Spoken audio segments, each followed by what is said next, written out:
There are many people that still don't understand the seriousness of climate change. As sea temperatures continue to increase, what we'll see is a continual downturn in the amount of coral on these magnificent systems. Global Reef Record is essentially a data bank that we are creating that will be accessible to anybody or any organisation that's interested in the issue of coral reefs worldwide. The ability for people to go virtually diving, to actually experience these reefs firsthand and to understand the problem. We've got these SD2 cameras which look a little like a military torpedo with this strange three-eyed component on the end of them.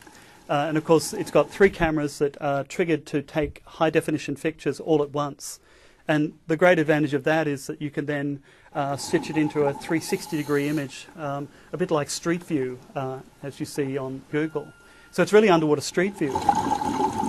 Well, we started with the Great Barrier Reef in 2012 and basically went to over 30 sites, recorded 150,000 images. This is all about getting that global snapshot that we need for this important ecosystem as we go forward in time.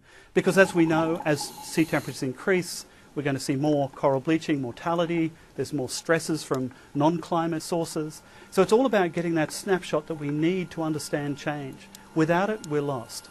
One of the first things to realise about reefs is that they actually occupy a tiny part of the Earth's surface, yet 25% of all marine species live in and around coral reefs, so they're this sort of magnet for biodiversity. And I remember the first time I went and saw these fish that were the most multicoloured. There's no artist on the planet who could dream these things up, because it is really one of the most magical places on the planet. Clear water, sharks, turtles. So consequently, it's of real concern that they're in steep decline. If we continue along that pathway where we continue to pump CO2 into the atmosphere, we continue to have heating of the world's oceans, every year will be too warm for corals.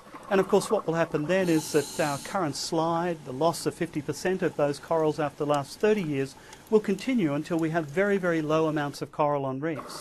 What we will see is that many parts of the world, if we continue on this journey, will become increasingly vulnerable to insecurity in their food supply, to crowding along coastlines over the last resources left there. They estimate around 300 to 500 million people get their daily food and livelihood from coral reefs alone.